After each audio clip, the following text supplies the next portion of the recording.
Colossians chapter 1.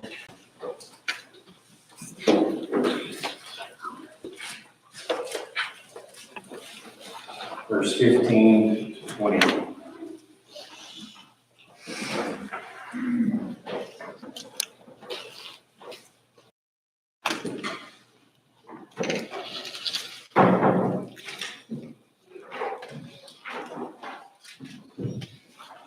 Colossians 1, 15, 20. Says, He is the image of the invisible God, the firstborn of all creation. For by him all things were created, both in the heavens and on earth, visible and invisible, whether thrones or dominions or rulers or authorities, all things have been created through him and for him. He is before all things, and in him all things hold together. He is also head of the body, the church, and he is the beginning, the firstborn from the dead, so that he himself will come to have first place in everything.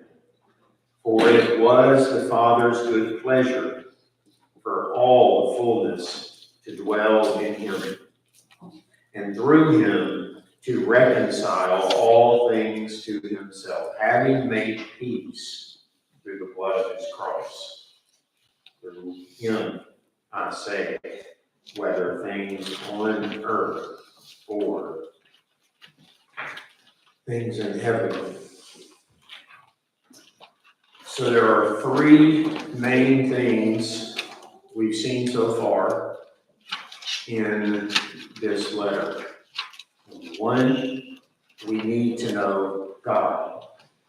Number two, that means we need to know the Son of God. And number three, the justification for that statement is he is the image of God.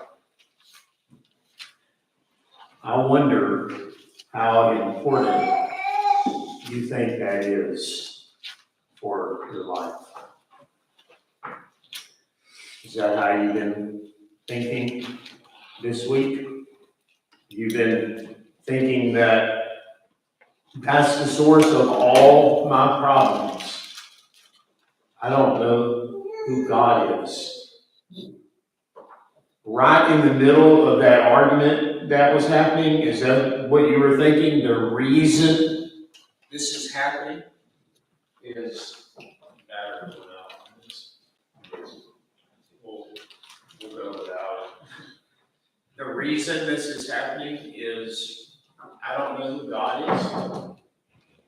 When you were worried, were you thinking that the reason I'm worried is I don't know who he is, or even more particularly, if I could only know the Son of God, then I could really live, or even more particularly than that, right? Because he's not just said I need to know God, but he said the way to do that is know the Son of God. And he's not even said I need to know the Son of God, but the way to do that is I need to know that he's the image of God.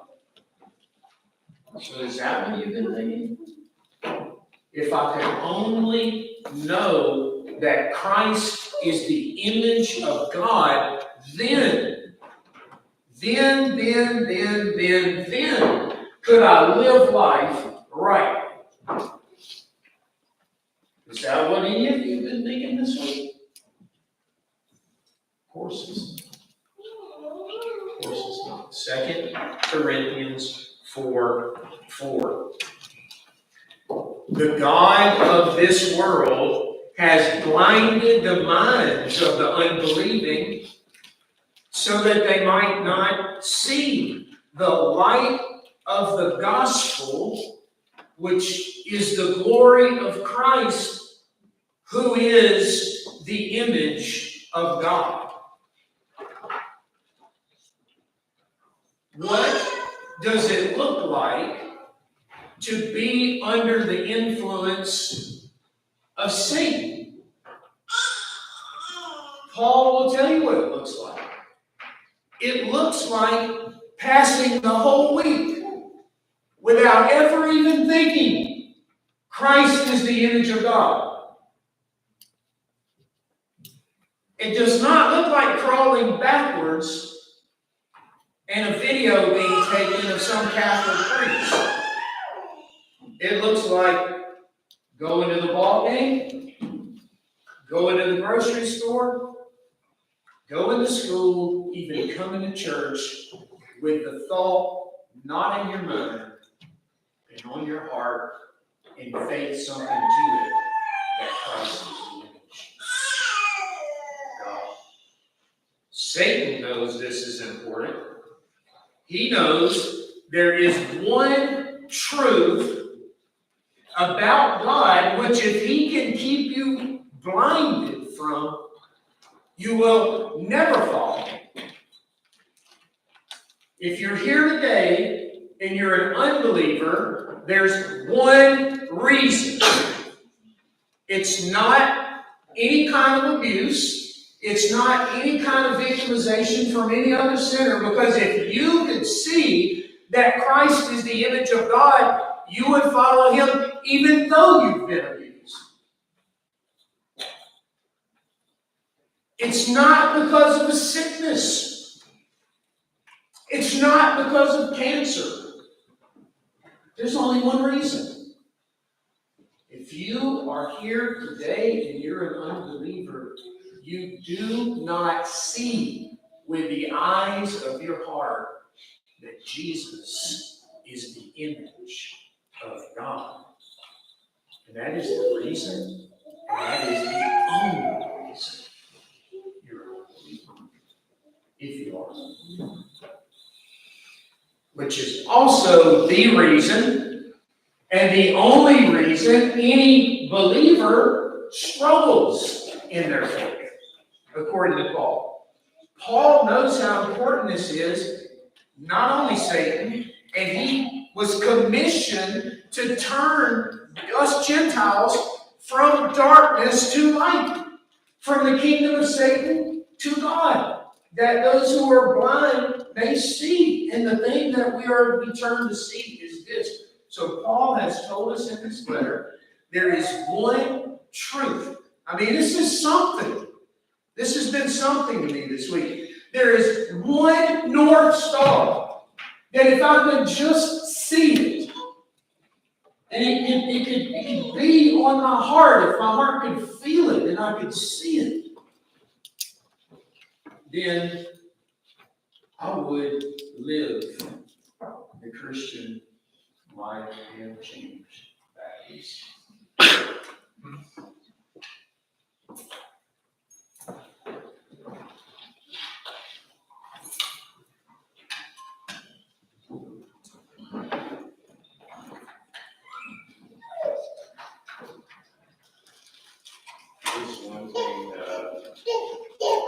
I never got used to from the Lawrence Hale is calling me.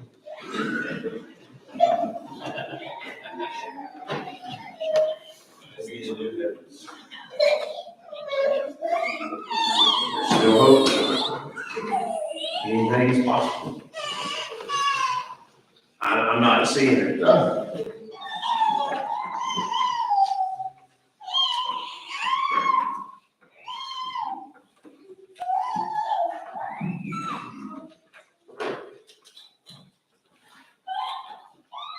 So Satan knows this is important, and this is the one thing that he tries to blind me from seeing. He doesn't try to blind me from seeing how many omega-3s I need. He tries to blind me from seeing that Christ is the image of God. And the apostle, to me as a Gentile, is telling me that if I could know God, then I would live the Christian life. And that means to know the Son of God, and that means to know that he's the image of God. If I knew that, apart from every other thing that I know or don't know, that would be a North Star. And I would be bearing fruit in every good work. and I would be being strengthened with all steadfastness and patience, and I would be a thankful person. Make no mistake about it. The claim, the proposition that Paul believes and Satan believes is that you will live the Christian life if and only if you know that Christ is the image of God. If you see that He's the image of God, you live the Christian life. If you don't see that He's the image of God, you don't live the Christian life. So, my life depends. I am not playing something this morning. I am preaching to you about a truth that I believe my life depends on. And your life depends on. If you don't see this singular truth, you will never live the Christian life, and you will never avoid perishing. So Paul thinks it's important and the source of everything. Satan thinks it's important and the source of everything. The only question is, what do you and I think? And even if you don't know what the image of God, Christ being the image of God means, surely you have to think, apparently I need to. And so now the question becomes, what does it mean to say that Christ is the image of God? And once you ask yourself that question, maybe you say to yourself, well, I suppose I need to know what the image of God even is first, right? Otherwise, how could I know that He fulfills it unless I know the glove that He fills?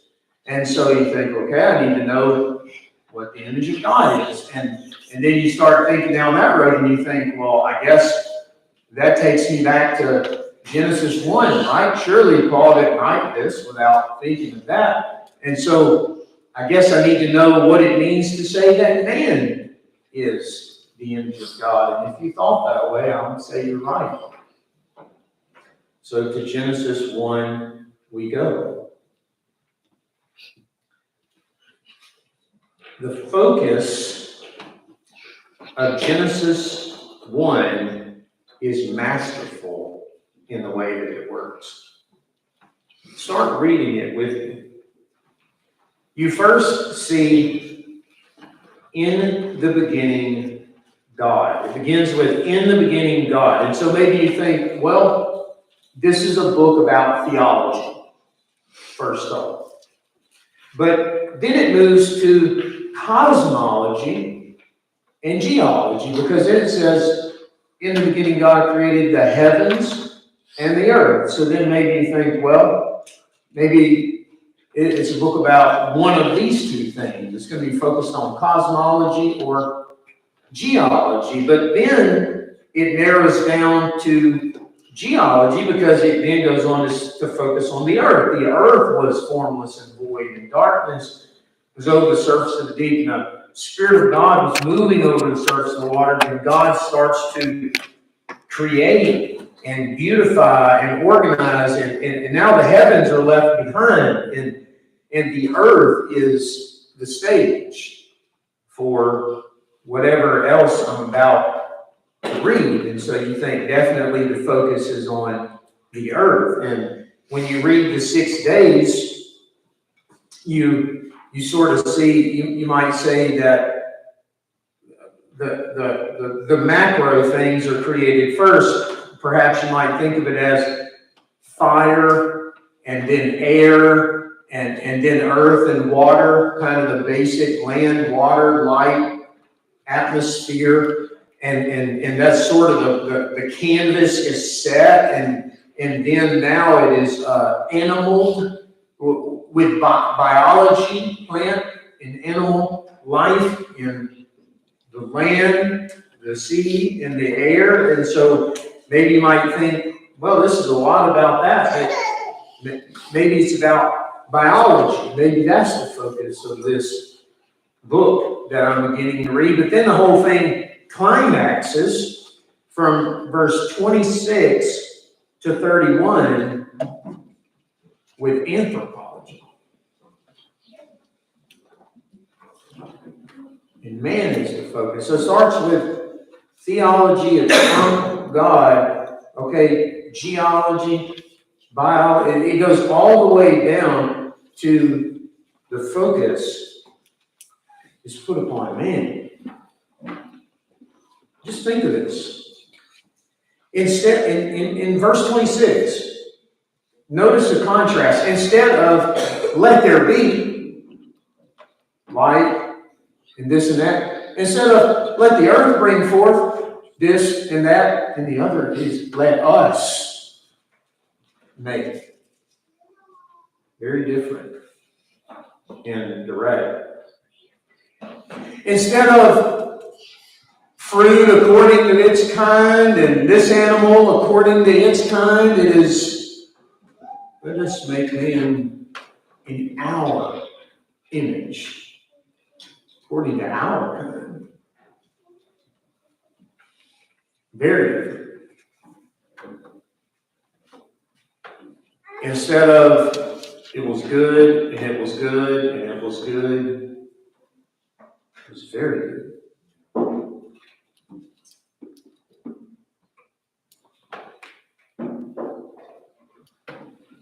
You even notice that stars are oriented toward earth the way they are for the sake of man. Verse 14, then God said, let there be lights in the expanse of the heavens to separate the day from the night, and let them be for signs and seasons and days and years.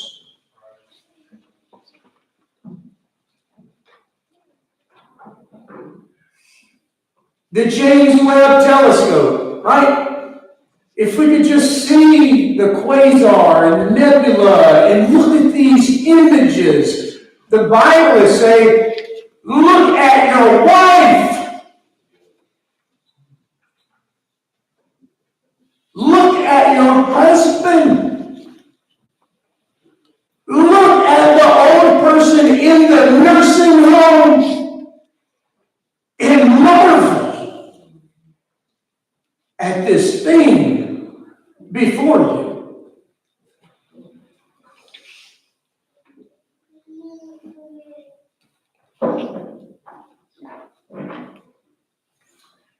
It's all in relation to man. Even the definition of what is good is in relation to man. This is good, and this is good, and this is good. All in relation to what is good for man. So, Genesis chapter 1 says there's man and everything else. There's only two categories. There's anthropology and non-anthropology in the biblical worldview. Man is special. Man is sui generis. He's in a class by himself. He's the focus of everything. He's the protagonist in the story. Every other character is oriented toward him, including Satan. So, you ask yourself why that is. There's only one clue given in the text. Because he's the image of God. That's why he's the focus. That's why the stars are oriented toward him. I hope. What would it do? Think of the difference. Stephen Hawking. We're just a random planet on the outskirts of a random, insignificant galaxy that happened to evolve with no intent, no special origin, no meaning, no final justice, no ultimate purpose. And then alternatively, you have, you're such the center of the story, the stars are turned in towards you like lights onto a stage. I wonder if people would have different mental health with that worldview versus the other. So the only clue that's given to why this is the case is that man is made in the image of God. Now I want you to think about this in light of what we've been saying. See, the heavens are telling the glory of God. That does image God. And his wisdom is over his work. So everything reveals God. But yet, apparently, it makes sense to call man the image. So, as there's a holy place, and then there's the Holy of Holies, there are images, and then there are images. That means there is some kind of very special way that man and man alone images God. And it is what separates him from all other things and beings. And it's the reason for all the focus on him, and it is the singular ground for the wonder of being a human. What is it? Some preliminary thoughts. The first thing we could say is whatever it is the basis of our dignity. Look at Genesis 9 in verse 6. Whoever sheds man's blood, by man his blood shall be shed. For in the image of God he made man. This is the doctrine underneath why it is wrong to kill a man, but not necessarily wrong to kill a mosquito. He is made in the image of God.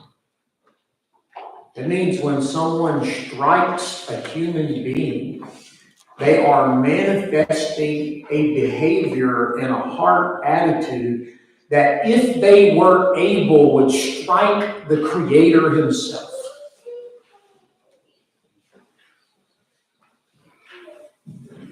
Such that John says, you can't hate your brother who you do see, and love God whom you do not see.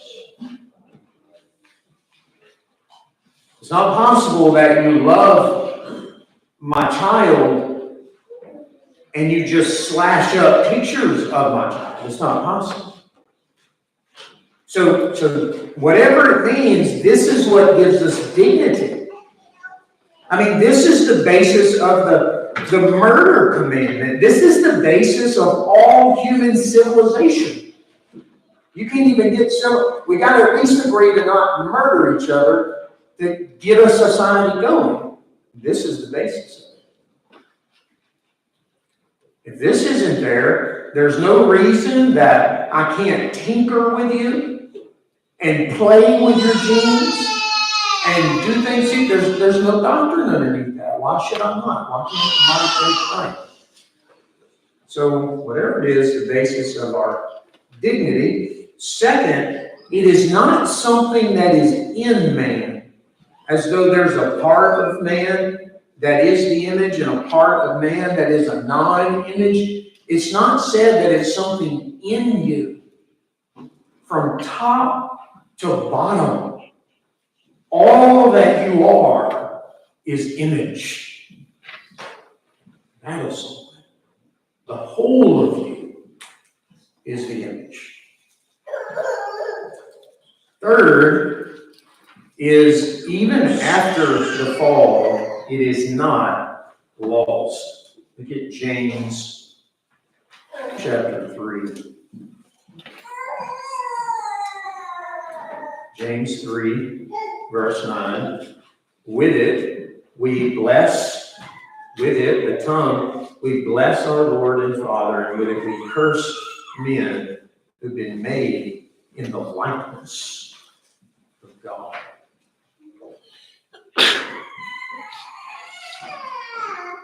These things all about people. So obviously it wasn't lost in the fall.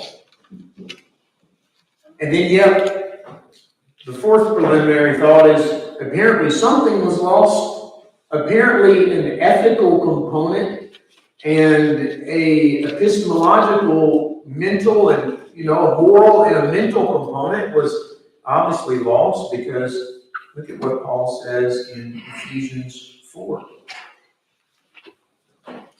verse 24.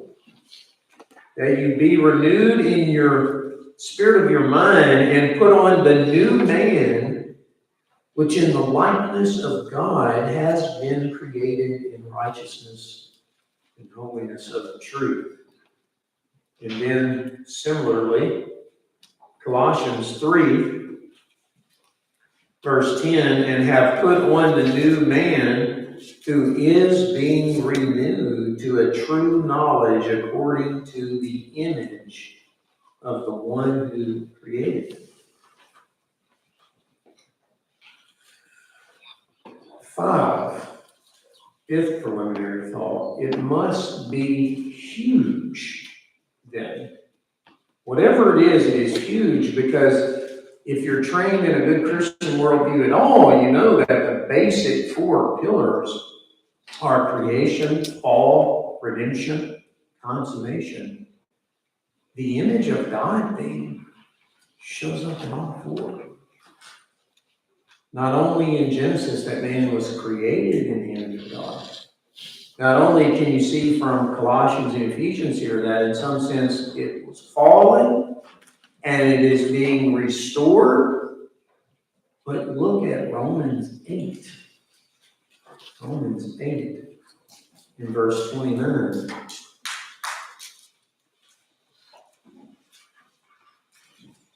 Paul says, for those whom he foreknew, he also predestined to become conformed to the image of his Son. It does not mean simply sanctification. 1 Corinthians 15, verse 49. In the midst of a discussion of the resurrection, says this: just as we have borne the image of the earthy, we will. My grammar students notice that. We will also bear the image of the heavenly. So part of bearing the redemptive image of God includes the resurrection. Includes the body.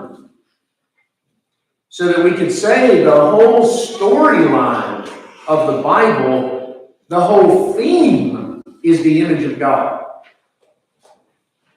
And you might say, well, I thought the theme was the glory of God.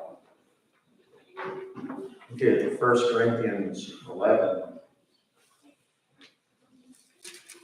verse 7. Paul says, man ought not to have his head covered, since he is the image and glory of God. The Bible is not a story about an abstract glory, but a concrete glory. If I told you a story about red apples, it's not a story about redness in the abstract. It's a story about a red apple. And the Bible is not a story about glory in the abstract. It's a story about a concrete glory in man. The focus can be God's glory and man at the same time if man is the glory. Somehow the glory is going to shine through man. So you could say this: the Christian worldview is about the creation of the image of God, the fall of the image of God, the redemption of the image of God, and the consummation of the image of God. The Bible is about the image of God. And the ironic thing about that, the thing the Bible is about, the one thing it's about, and the one thing that makes us unique is something most people don't even understand. Most Christians don't even understand. How would you fare if we passed out a sheet of paper and said, write the definition of the image of God and turn it in? What would it say? And look, it's not even debatable. For years I have been shocked by this, and I felt like I must be wandering into heresy or something, because I felt like I was the only one seeing this. And I recently called Jeffrey Johnson on the phone to share some of my ideas. And he was like, I think you should write a book about this. Because there were some ideas that he had about the image of God that once I shared some of what I'm going to share with you today, he saw the point in it. But here's what I mean. If you pick up a systematic theology book, or you find some article on the image of God, do it. Do it. Test it. Be a Berean after you hear the sermon. Test it. And you look up, whoever you look up, what does it mean to say man's the image of God? The whole history of interpretation is not even debatable. That they basically struggle to define it. Essentially, what you'll find is they know it must mean something. And they know it's the source of our dignity. They know that it was somewhat lost in the fall and somewhat not lost. That about sums it up. And they just kind of awkwardly move on. And that's about all you have. And that's tragedy. It's the theme of the Bible. No wonder people are confused about the covenants. And trying to figure out, well, how do I read Obadiah and this and how? We don't even know the theme of the story. And all I want to do in this sermon is explain what I think it's not. The negative. Come back for the positive next week. So here's one suggestion that has been made, that man's ability to reason is what the image of God is. This is the Greek conception. It's why many people refer to man as a homo sapien, man the wise. Of course the Greeks would do that, because they were trying to reason autonomously, apart from the Creator, by man's reason alone, and figure everything out. And this is the reason, heads up, why those of us into classical Christian education need to be careful of the classical part, lest it spoil the Christian part. Because classical just means Greek and Roman. And the adage is still well spoken, beware of Greeks bearing gifts. And so there's some of what an unbeliever can say that can be true because of common grace, and there's some things that an unbeliever can say that are false because of sin in an unbeliever. So you're always having to sift and be very careful.